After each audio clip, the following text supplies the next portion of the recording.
আসসালামু আলাইকুম ওরহমাতুল্লাহ। আশা করি তোমরা সবাই ভালো আছো।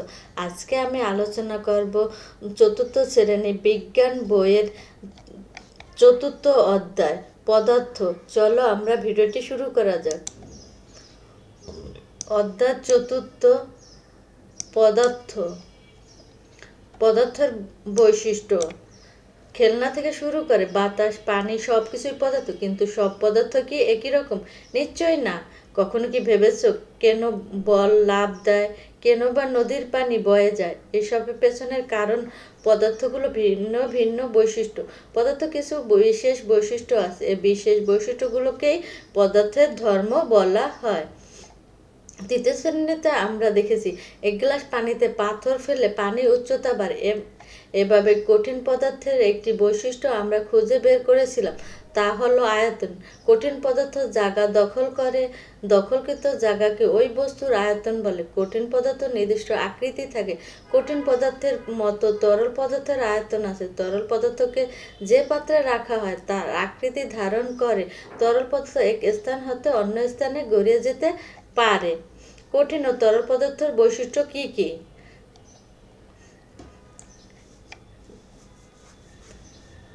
স্কেল ও কাপ দিয়ে বানানো নিশ্চিত এক পাশে একটি মুদ্রা অথবা পানি রাখলে দেখা যায় স্কেলটি যে পাশে বস্তু রাখা হয়েছে সেদিকে ঝুলে পড়ে। এরপর অন্য পাশে পাথর রেখে ভারসাম্য আনা হয়। এই কাজের মাধ্যমে বোঝা যায় মুদ্রা বা পানির মতো জিনিসের অর্থাৎ কঠিন ও তরল পদার্থের ওজন আছে। পদার্থ চাপ প্রয়োগে বাধা প্রদান করে। সারসংক্ষেপ। কঠিন বস্তুকে যেমন দেয়ালে ধাক্কা দিলে তা সহজে নড়ে না, বরং আমরা একটি প্রতিরোধ অনুভব করি। এর অর্থ হলো কঠিন পদার্থ চাপ বা ধাক্কার বিরুদ্ধে বাধা সৃষ্টি করে। সিরিঞ্জের মুখ বন্ধ করে যখন ভেতরের দিকে চাপ দেওয়া হয় তখন স্টিন সহজে নামতে চায় না, কারণ ভেতরে থাকা পানি বাধা দেয়। ফলে আমরা বুঝি পদার্থের একটি বৈশিষ্ট্য হলো পদার্থকে চাপ প্রয়োগ করলে বাধা প্রদান করে। বায়বীয় পদার্থের বৈশিষ্ট্য। আজকে আমরা বায়বীয় পদার্থ যেমন বাতাস বা বায়ু এর ধর্ম বা বৈশিষ্ট্য সম্পর্কে জানার চেষ্টা করব। বায়বীয় পদার্থে কি কি বৈশিষ্ট্য আছে চলো আমরা একটা পর্যবেক্ষণ বা একটা ছক আছে, চলো আমরা ছকটি পূরণ করে আসি। এখানে বলা হয়েছে কিভাবে করতে হবে, তারপরও আমরা দেখে আসি। ছক। পলিথিনের ব্যাগটি কিভাবে ফোলানো হলো। পর্যবেক্ষণ বা ফলাফল। মুখ দিয়ে বাতাস দিয়ে অথবা বাতাসের বিপরীতে ব্যাগটি দ্রুত টেনে ভেতরে বাতাসে ভরে মুখ আটকে ফোলানো হলো। তাহলে কি বাতাসের আয়তন আছে? হ্যাঁ, বাতাসের আয়তন আছে, কারণ এটি ব্যাগের ভেতরে জায়গা দখল করেছে। বাতাসে ভর্তি ব্যাগটির যে আটকানোর পর রুলারের কোন দিকটি ঝুঁকে পড়েছে? যেদিকে বাতাস ভর্তি ব্যাগটি ঝোলানো হয়েছে রুলারের সেই দিকটি নিচের দিকে ঝুলে পড়েছে। কেন ঝুঁকে পড়েছে? বাতাসের ওজন আছে বলে রুলারটি সেই দিকে ঝুঁকে পড়েছে। চাপ প্রয়োগে কি বাধা অনুভব করেছিল? হ্যাঁ, বাতাস ও ভর্তি ব্যাগে চাপ দিলে বাতাসের ভেতর থেকে উল্টো দিকে বাধা দেয়। বাতাস কি কঠিন ও তরল পদার্থের তিনটি বৈশিষ্ট্য প্রদর্শন করেছিল? হ্যাঁ, বাতাস জায়গা দখল করে আছে, আয়তন এর ওজন আছে এবং এটি বাধা প্রদান করেছে। আমরা কি বাতাসকে একটি পদার্থ হিসেবে বিবেচনা করতে পারি? হ্যাঁ, বাতাসকে অবশ্যই একটি পদার্থ হিসেবে বিবেচনা করা যায়। চলো বইতে ফিরে যাই।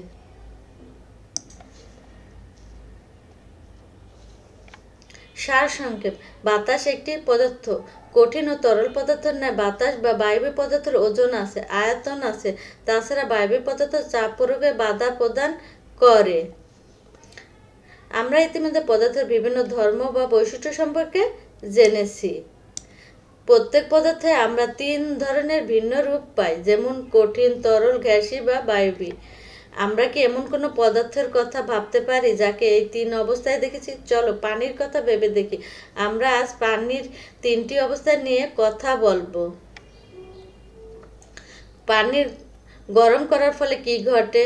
এখানে পানি কি কোনো পরিবর্তন হয়?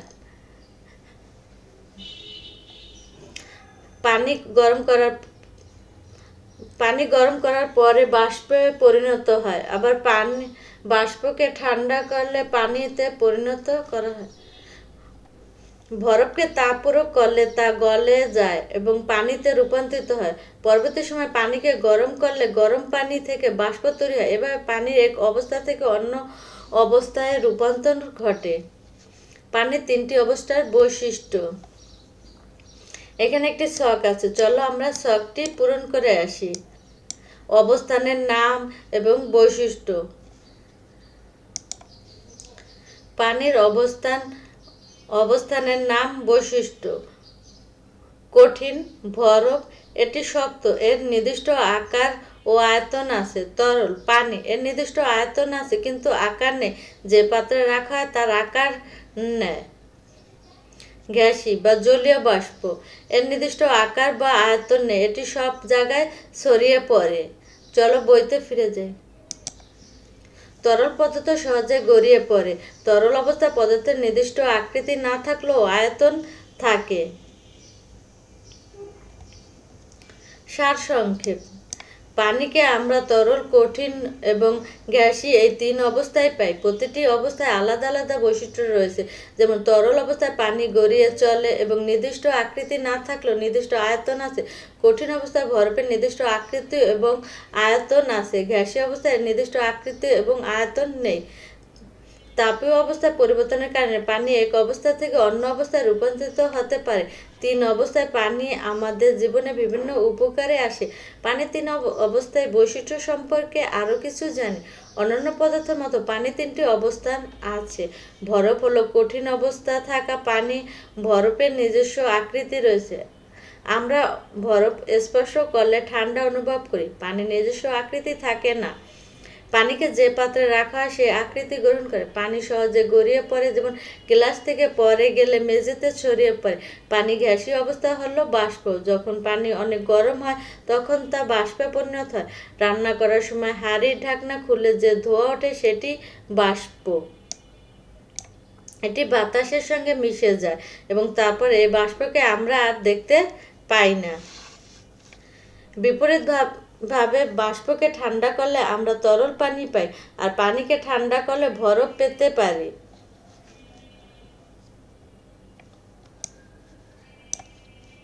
বাষ্প ঠান্ডা করার পর পানি, আবার পানিকে ঠান্ডা করলে বরফ। পানির বিভিন্ন অবস্থার গুরুত্ব। চলো আমরা এই ছকটি পূরণ করে আসি। পানির অবস্থা, ব্যক্তি জীবনে, পরিবারে পানির বিভিন্ন অবস্থার ব্যবহার। পানির অবস্থা। কঠিন, ব্যক্তি জীবন ও পরিবারের ব্যবহার। মাছ মাংস সংরক্ষণ করতে এবং শরবত ঠান্ডা করতে ব্যবহৃত হয়। তরল পানি পান করা, রান্না করা, গোসল করা এবং কাপড় ধোয়ার কাজে লাগে। গ্যাসীয়, রান্নার সময় ভাপে পিঠা তৈরি বা কাপড় দ্রুত শুকাতে সাহায্য করে। চলো বইতে ফিরে যাই। ব্যক্তি জীবন এবং পরিবারে পানির বিভিন্ন অবস্থার ব্যবহার করে থাকি। পানি তরল অবস্থায় গোসল করা, রান্না করা, পান করা ইত্যাদি ক্ষেত্রে ব্যবহার করি।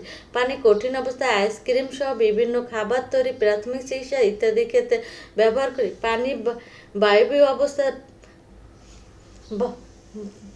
ভাপ দিয়ে পিঠা বানানো, প্রেসার কুকারে রান্না ইত্যাদি ক্ষেত্রে ব্যবহার করি। পানি বিভিন্ন অবস্থার গুরুত্ব সম্পর্কে আরও কিছু জানি। পানি কঠিন অবস্থায় না থাকলে কি আমরা আইসক্রিম বানাতে পারতাম? পানি গ্যাসীয় অবস্থায় না থাকলে কি আমরা মেঘ আর বৃষ্টি পেতাম? পানি তরল অবস্থায় না থাকলে আমরা কি পান করতাম? আমরা জানি পাহাড়ের চূড়ায় জমে থাকা বরফের গ্রীষ্মকালে গলে নদীতে মিশে যায়। এভাবে আমাদের পানির চাহিদা পূরণ হয়। আবার আমরা প্রতিদিন যে পানি পান করি, রান্না করি, সেচ দিই, তার সবই কিন্তু তরল অবস্থায় থাকে। প্রাণীদের বেঁচে থাকার জন্য পানির প্রয়োজন অপরিসীম। আকাশে আমরা যে ভাসমান মেঘ দেখতে পাই তা পানির বাষ্প অবস্থা থেকে তৈরি হয়। এগুলো থেকে পরবর্তীতে সময় বৃষ্টি হয় বা ফসল ফলানোর, পৃথিবীর জীবন ধারণের বজায় রাখে। রাসায়নিক পরিবর্তন। যে প্রক্রিয়ায় এক বা একাধিক পদার্থ মিলে নতুন এক বা একাধিক ভিন্নধর্মী পদার্থ তৈরি হয় তাকে রাসায়নিক পরিবর্তন বলে। দুধ থেকে দই তৈরি করা, ফলমূলে পচন ধরা, পাতার রং পরিবর্তিত হওয়া, মোমবাতি জ্বলা, আতশবাজি পোড়ানো ইত্যাদি রাসায়নিক পরিবর্তনের উদাহরণ। এখানে একটি ছক আছে। কাগজ পোড়ানো রাসায়নিক পরিবর্তন কি ঘটেছে, কেন এটি রাসায়নিক পরিবর্তন বলে মনে হচ্ছে? চলো আমরা ছকটি পূরণ করে আসি।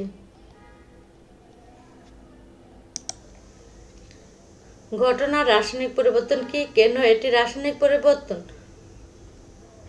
কাগজ পোড়ানো রাসায়নিক পরিবর্তন কি? হ্যাঁ, এটা রাসায়নিক পরিবর্তন। কেন এটা রাসায়নিক পরিবর্তন? পুরে ছাই হয়ে যায়, যা থেকে আর কাগজ ফিরে পাওয়া যায় না। কাগজ ছিঁড়ে টুকরো করা, এটা রাসায়নিক পরিবর্তন না, এটি ভৌত পরিবর্তন। কাগজ উপাদানের কোনো বদল হয় না। ফল পাকা, এটা রাসায়নিক পরিবর্তন। ফলের স্বাদ ও গন্ধ সম্পূর্ণ বদলে যায় এবং নতুন উপাদানের সৃষ্টি হয়। আপেল কাটার পর রং পরিবর্তন, এটাও রাসায়নিক পরিবর্তন। আপেলের ভেতরের অংশ বাতাসের অক্সিজেনের সাথে বিক্রিয়া করে। বরফ থেকে পানি হয়, এটা রাসায়নিক পরিবর্তন না, এটি কেবল অবস্থার পরিবর্তন। ভৌত পরিবর্তন, উপাদান একই থাকে। চিনির দানা গুঁড়া করা, এটা রাসায়নিক পরিবর্তন না, এটি ভৌত পরিবর্তন। কেবল আকার বদলেছে, স্বাদ একই থাকে। চলো বইতে ফিরে যাই। কাগজ পোড়ানো কোন ধরনের পরিবর্তন? কাগজ ছিঁড়ে টুকরো করা কোনো ধরনের পরিবর্তন। সারসংক্ষেপ, কাগজ পোড়ানো একটি রাসায়নিক পরিবর্তন, কারণ পোড়ানোর ফলে কাগজ ছাই, ধোঁয়া, গ্যাস রূপান্তরিত হয়, যা নতুন পদার্থ। অন্যদিকে কাগজ ছিঁড়ে টুকরো করা রাসায়নিক পরিবর্তন না, কারণ এটি শুধু কাগজের আকার বদলায়, কিন্তু কোনো নতুন পদার্থ তৈরি হয় না। ফল পাকা একটি রাসায়নিক পরিবর্তন, কারণ ফলের ভেতর রাসায়নিক পরিবর্তনের মাধ্যমে এর স্বাদ, রং ও গন্ধ বদলে যায়। আপেল কাটার পর কিছুক্ষণ রেখে দিলে তা লালচে হয়ে যায়, কারণ এতে নতুন পদার্থ তৈরি হয়, তাই এটি একটি রাসায়নিক পরিবর্তন। বরফ থেকে পানি তৈরি হওয়া রাসায়নিক পরিবর্তন নয়, কারণ এটি একটি অবস্থার পরিবর্তন। যেখানে পানি কঠিন অবস্থা থেকে তরল অবস্থায় গেলেও রাসায়নিক গঠনে একই থাকে। চিনির দানা গুঁড়া করা রাসায়নিক পরিবর্তন নয়, কারণ এতে চিনির কেবল আকার বদলায়, রাসায়নিক গঠন অপরিবর্তিত থাকে। মরিচা, লোহার পদার্থের উপরে লালচে বা খয়েরি রঙের যে আবরণ থাকে তাই হচ্ছে জং বা মরিচা। মরিচা হচ্ছে এক ধরনের রাসায়নিক পরিবর্তন। আমরা এই ছকটি পূরণ করে আসি। লোহার পদার্থ পর্যবেক্ষণ ফলাফল। লোহার পদার্থ পর্যবেক্ষণ ফলাফল। লালচে বা খয়েরি আস্তরণ আছে কি? হ্যাঁ, অনেক পুরানো লোহার জিনিসের উপর দেখা যায়। এ আস্তরণের নাম কি? মরিচা। এ আবরণকে সরানো সম্ভব। ঘষে বা শিরিষ কাগজ দিয়ে ঘষে আংশিক সরানো যায়। এটা কি ধরনের পরিবর্তন? এটি একটি রাসায়নিক পরিবর্তন। চলো বইতে ফিরে যাই। সারসংক্ষেপ, লোহার উপাদান দিয়ে পদার্থের উপরে লালচে বা খয়েরি রঙের যে স্তরটি দেখতে পেলাম তা হচ্ছে জং বা মরিচা। লোহার উপর মরিচা তৈরি হয় এক ধরনের রাসায়নিক পরিবর্তন। মরিচা ধরার কারণ।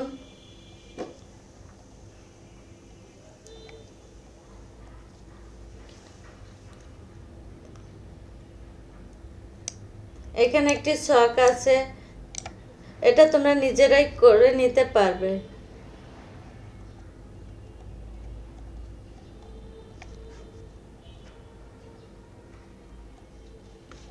এ কাজের মাধ্যমে মরিচা পড়ার কারণ সম্পর্কে আমরা জানতে পারি। এটি পেরেকে ভেজা টিস্যু বা কাপড়ে রেখে প্রতিদিন ভেজা রাখা হয়, যাতে তা সহজে বাতাস ও পানির সংস্পর্শে আসে। অন্য পেরেকটি তেল, মরিচা বা গ্রিস জাতীয় পদার্থ দিয়ে ঢেকে রাখা হয়, যাতে বাতাস বা পানি না লাগে। 3 দিন পর্যবেক্ষণ পর দেখা যায় ভেজা পেরেকে মরিচা পড়েছে, কিন্তু তেল, মোবিল, গ্রিস, পেট্রোলিয়াম জেলি প্রলেপ দেওয়া পেরেকে মরিচা ধরেনি। মরিচা ধরার কারণ সম্পর্কে আরও কিছু জানি। লোহার মরিচা পড়ার পেছনে পানি বা জলীয় বাষ্পের উপস্থিতি গুরুত্বপূর্ণ ভূমিকা পালন করে। লোহা যখন বাতাসে জলীয় বাষ্পের উপস্থিতিতে অক্সিজেনের সাথে রাসায়নিক বিক্রিয়া করে তখন মরিচা তৈরি হয়। অক্সিজেন, জলীয় বাষ্প, লোহা, মরিচা। স্বাদ, মরিচার ক্ষতিকর প্রভাব তা রোধের উপায়। মরিচা তৈরির ফলে প্রয়োজনীয় জিনিসপত্র বা বস্তু ধীরে ধীরে ক্ষয় হয়ে কোনো এক সময় ব্যবহারের অযোগ্য হয়ে পড়ে। তাই লোহা জাতীয় জিনিসপত্র বা বস্তুকে মরিচার আক্রমণ থেকে রক্ষা করতে হবে। মরিচার প্রভাবে ছিদ্র হয়ে যাওয়া টিনের চাল, ক্ষয়ে যাওয়া বাইসাইকেলের অংশ, নষ্ট হয়ে যাওয়া প্লেট, মরিচা ধরা চামচ। মরিচা রোধের উপায় কি কি? চলো আমরা মরিচার উপায়গুলো জেনে আসি। মরিচার উপায়, মরিচা ধরার উপায়: লোহার জিনিসের উপর রং করা, তেল বা গ্রিজের প্রলেপ দেওয়া, গ্যালভানাইজিং বা দস্তার প্রলেপ করা, জিনিসটি সবসময় শুকনো রাখা। চলো বইতে ফিরে যাই। সারসংক্ষেপ: প্রয়োজনীয় জিনিসপত্র বা বস্তুকে মরিচা আক্রমণ থেকে রক্ষা করতে হলে জলীয় বাষ্প বা অক্সিজেনের সংস্পর্শ থেকে লোহার তৈরি বস্তুকে দূরে রাখতে হবে। মরিচা রোধের উপায় সম্পর্কে আরও কিছু জানি। মরিচা রোধ করার প্রধান উপায় হলো লোহার তৈরি বস্তুকে অক্সিজেন ও জলীয় বাষ্পের সংস্পর্শ থেকে দূরে রাখা। কারণ লোহা জলীয় বাষ্প বা অক্সিজেন একত্রিত হলে রাসায়নিক বিক্রিয়ার মাধ্যমে মরিচা তৈরি হয়। এটি ধীরে ধীরে লোহার ক্ষয় ঘটে। এই মরিচা প্রতিরোধ করার জন্য তেল, গ্রিজ বা মোবিল লাগানো যেতে পারে। লোহার উপর রং স্তর অথবা জিঙ্ক বা দস্তার প্রলেপ দেওয়া যায়। এই প্রলেপ অক্সিজেন ও জলীয় বাষ্পকে সরাসরি লোহার সংমিশ্রণে আসতে বাধা দেয়, ফলে লোহা মরিচা প্রতিরোধ এসব প্রলেপ সাহায্য করে। এছাড়া লোহার পরিবর্তে মরিচা প্রতিরোধ বিশেষ ধরনের ইস্পাত ব্যবহার করা যেতে পারে।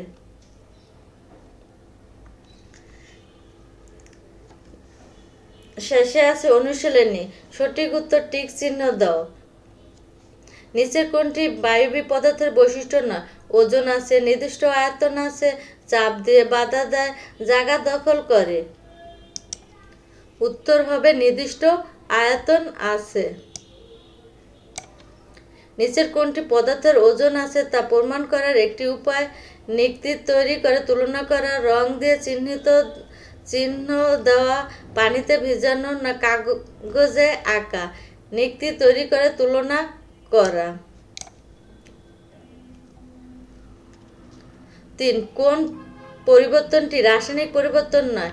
লোহা মরিচা ধরা, কাঁচ ভাঙা, দুধ থেকে দই হওয়া, পাতা রং পরিবর্তন হওয়া। উত্তর হবে কাঁচ ভাঙা। মরিচা তৈরি হতে কি লাগে না? পানি, লোহা, অক্সিজেন, আগুন।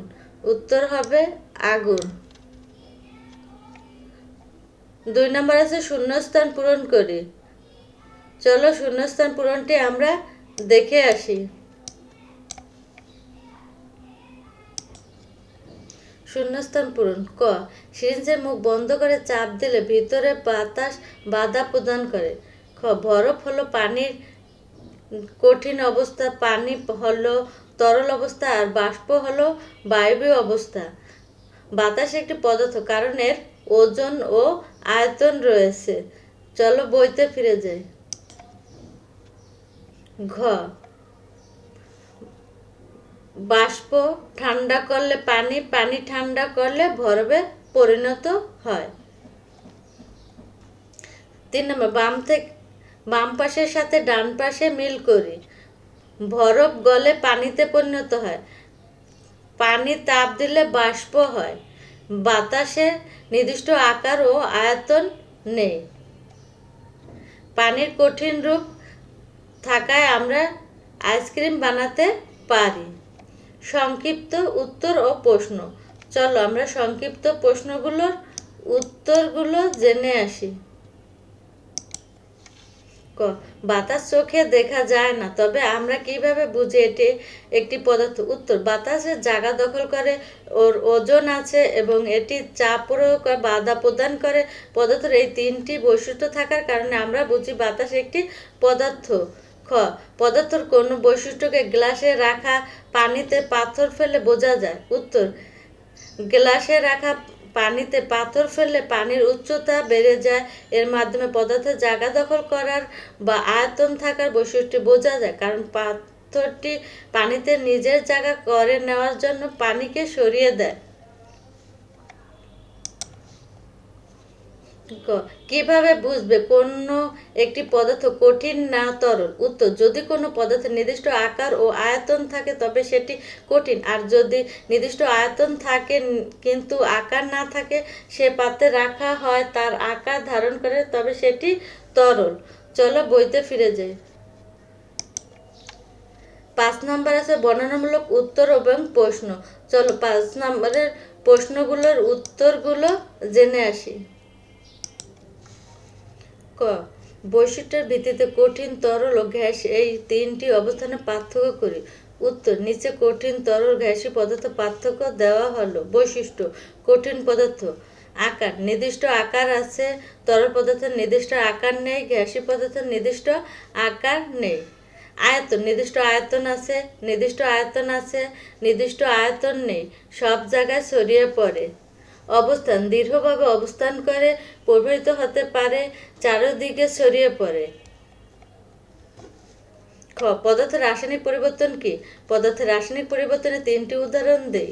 উত্তর, রাসায়নিক পরিবর্তন: যে পরিবর্তনের ফলে কোনো পদার্থ সম্পূর্ণরূপে গুণসম্পন্ন অন্য কোনো পদার্থে পরিণত হয় তাকে রাসায়নিক পরিবর্তন বলে।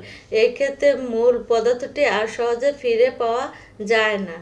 রাসায়নিক পরিবর্তন 3টি উদাহরণ: কাগজ পোড়ানো, কাগজ পোড়ালে ছাই বা ধোঁয়ায় পরিণত হয়, যা থেকে আর কাগজ ফিরে পাওয়া যায় না। লোহা মরিচা ধরা, লোহা জলীয় বাষ্প ও অক্সিজেনের সংমিশ্রণে এসে মরিচা নামক নতুন পদার্থ তৈরি করে। ফল পাকা, ফল পাকলে এর স্বাদ ও রঙের স্থায়ী পরিবর্তন ঘটে। ঘ, কঠিন, তরল ও গ্যাসীয় অবস্থায় পানির আমাদের দৈনন্দিন জীবনে কি কাজে লাগে তা ব্যাখ্যা করি। উত্তর, পানি 3 অবস্থায় আমাদের জীবনে খুবই গুরুত্বপূর্ণ। কঠিন অবস্থা তো বরফ, মাছ, মাংস বা সবজি তাজা রাখতে এবং ঠান্ডা শরবত তৈরিতে বরফ ব্যবহার করা হয়। তরল অবস্থা পানি, পান করি, রান্নার কাজে ব্যবহার করি, গোসল করি এবং কাপড় ধোয়ার কাজে এটি অপরিহার্য। গ্যাসীয় অবস্থা জলীয় বাষ্প, ভাপে পিঠা তৈরি করতে জলীয় বাষ্পের তাপ ব্যবহার করা হয়। এছাড়া বায়ুমণ্ডলে আর্দ্রতা বজায় রাখতে এর ভূমিকা আছে। চলো বইতে ফিরে যাই। আজকের মতো এখানেই শেষ করি। পরবর্তী ভিডিও দেখতে আমাদের সাথেই থাকো। আল্লাহ হাফেজ।